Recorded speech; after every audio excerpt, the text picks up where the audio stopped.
Looking to improve your squad on Ultimate Team? Visit IGGM.com for safe and reliable coins with the link in the description. Use my promo code NA to get 5% off. What's up, guys? For this video, we're going to be talking about the 4-4-2, and the 4-4-2 in my opinion is the best two-striker formation in the game, and it's also been obviously one of the best formations in FIFA history for what it's worth. Now lately, I'm sure you guys know the 4-2-1-3 has probably been more popular, but the 4-4-2 is still a really good formation, and to be honest, it's pretty underused. Now I recommend this formation more than ever, especially because of the fact that I'm sure most of you guys have done that new CR7 card, the flashback card. And the one thing about that card is that it has aerial plus, and it's just a really good link up card to begin with. What I mean by link up card is that it's really good with its back turn to goal. It's really good in terms of link up, build up, things like that. And with a formation like a 4-4-2, having strong strikers up front is what really enables the formation. So I was able to do a lot of really good progressive tiki-taka plays through Ronaldo, and you'll see those in the clips that I have attached. But as you can see, this is a squad right here, and like I said, the two strikers up front, I have both Ronaldos ironically, but as I said, two strong strikers is what is ideal. I don't recommend having two smaller players up front because you're going to be in situations where you pass it to them, and one of them is going to make a run and the other one is going to wait with their back turned to goal. So if you like doing, instant through balls, things like that, you're going to need a striker that can actually survive when there's a center back on them. But that's that. Everything else is pretty much self-explanatory. And then these are the custom tactics right here. I'll have the code top right, and as you can see, build up solid balance like always. Defensive approach aggressive on specifically 91. Now people tell me in my videos, why do you change the exact number if it changes back in game?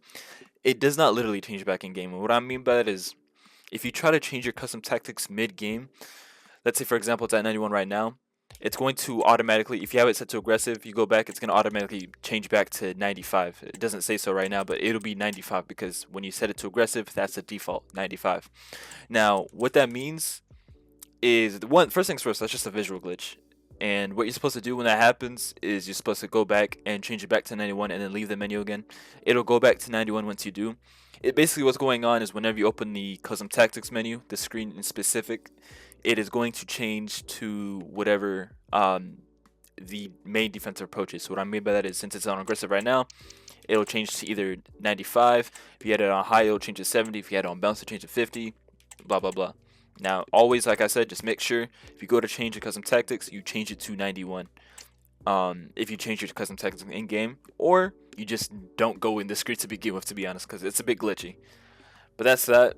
And for the play roles, as you can see, having two advanced forwards, I know it's tempting to be like, okay, let's try to organize something up front. Let's try having one on target forward, one on poacher, blah, blah, blah. Now, these are absolutely viable. However, there's a reason why, or the multiple reasons why I'm doing two advanced forwards on attack. I've even done in my previous videos support to try and do something unique for once. But like I said, there's gonna be reasons for that, why we do two advanced forwards on attack. First things first, two advanced forwards having their plus plus is way more often than like having a poacher on plus plus and things like that. That stuff is pretty rare for what it's worth, so I found having two advanced forwards, having them both on plus plus is a bigger benefit. And the next fact is a thing with if you set one to support, you're gonna have the situation where one is obviously for link up and the other one's obviously for getting in behind. And the issue with that is we want to be unique. We don't want one side to have one style of play and the other side to be a little bit different. We want to be really fluid. And the thing with advanced forward attack is that they still drop deep sometimes. They still help your team in possession. It's a really smart striker position that, a striker role that has every single style incorporated. So if you look at, for example, poacher, the only objective is for him to go in behind and score goals. With target forward, this player does not run behind, but he does not drop deep. He just attracts center backs. False 9, he drops deep to midfield, and that's self-explanatory from there. Advanced forward is basically everything, except if you're letting the AI choose what you need the most. So if you just have them both on attack, advanced forward, you're letting the AI determine which one needs to come short, which one needs to make a run behind. And when you have that plus plus, it's a good combination to get good AI. Now, I'll mention the wingers in a moment, but the center midfielders are more important right here. Deep line playmaker build-up. I swear, guys, this is my new favorite role. And the reason why I say that is because I used to like playmaker.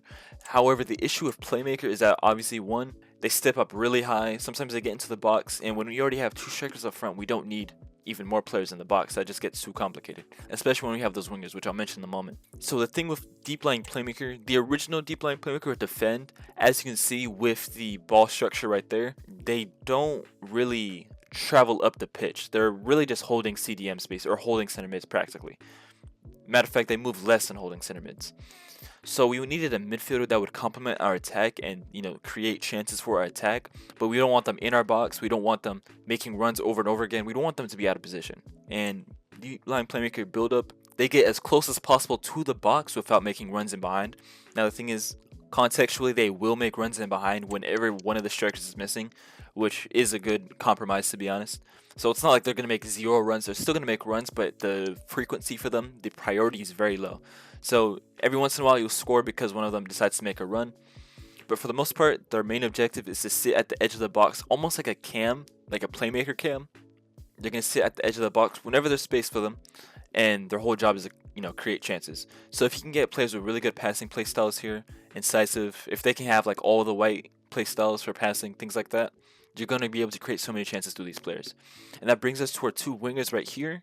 Now I use the term wingers on these players. However, these players are not always going to act as wingers. And what I mean by it is the main difference here, left mid, right mid, it's a major misconception that they get confused to be similar like left wing, right wing. It's a major difference. First things first, these players, their priority, especially when you have them on balance, their priority is not to score goals but to create goals. They're basically just wide midfielders at the end of the day. With inside forward, it makes them, go into the box more, but at the end of the day, like I said, your job is to feed your players up front right here. These players, in terms of their goal presence, are a second priority. So keep that in mind as you play. These players right here, they'll control the wings, they'll go up the pitch in terms of dribbling or winning the ball to their feet at least. But when it's time to shoot, you're going to be trying to get to these players up front right here.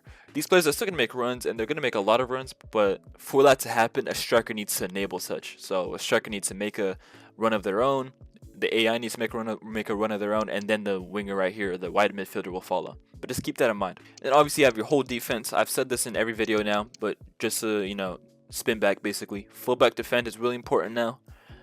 I don't know what they did, but fullback balance, if you have it on that, there's so many instances where the winger of the other team will get right behind them, and once they're behind, they're going to get really far. So it's really important that they're as close as possible to the center backs vertically. That way there's no risk of them getting behind, because it's obviously hard to get behind your center backs. You want it to be equally hard to get behind the fullbacks. So fullback defend on both. Goalkeeper defend. Do not use sweeper keeper. I just played someone that was using sweeper keeper, and it basically makes them way easier to chip. The moment they press goalkeeper rush, there's already too much space for them to get chipped. So I don't recommend sweeper keeper at all. Goalkeeper defend is more than enough. I definitely feel that this formation is absolutely underused, so I really recommend this formation. I know the 4-2-1-3 is really good, and it's still going to be good for a long time ahead. I'll have a video coming for that soon. But the 4-4-2 is still one of the best formations in the game, and I feel like not enough people are using it, because every single game I'm seeing 4-2-1-3s, 4-2-1-3s, 4-2-1-3s, and like I said, that's not a bad thing necessarily.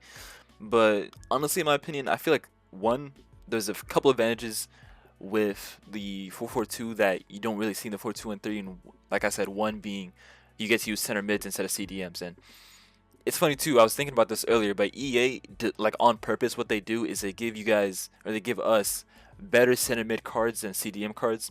So for example, think about that one Evo that gives you every passing playstyle on your left back. So people have, boosted Theo, boosted Mendy, and they're able to make that a center midfielder with all passing playstyles. And I think it was really cheap or something. I don't remember. It might have been free. I don't remember. But that's what I have on my Mendy basically. So he has every single passing playstyle. EA are giving us better center mid cards than they are CDM cards. Obviously, they're still releasing really good CDM cards, but the ones that are actually attainable, like the SBCs and things like that, more often than not, they're center mids. Aside from the Foot Birthday SCN, which recently dropped, EA aren't giving us many top tier CDMs on purpose. So that's one reason why I would recommend the 4-4-2, simply because you can get better players on your starting 11. In terms of actually playing this in game, just keep in mind this does not defend as good as a 4-2-1-3 for obvious reasons. You're comparing 2 center mids to 2 CDMs.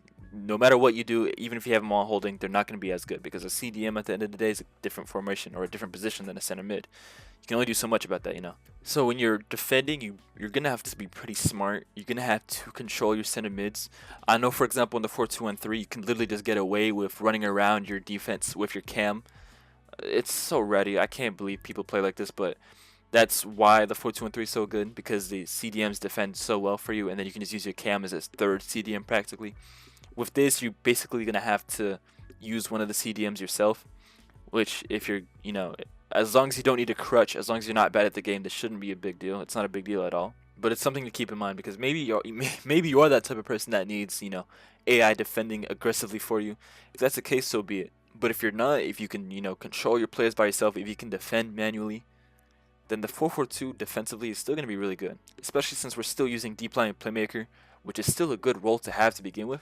In terms of off the ball, in terms of defense, sorry, you shouldn't have any issues in terms of defending. You might have a preference for the 4-2-1-3, and that's completely normal, but other than that, the 4-4-2 will defend absolutely fine. But other than that, guys, that's it for today's video. If you guys have any questions, comments, concerns, you can let me know down in the comments below. Join our Discord with the link in the description, and that's all, guys.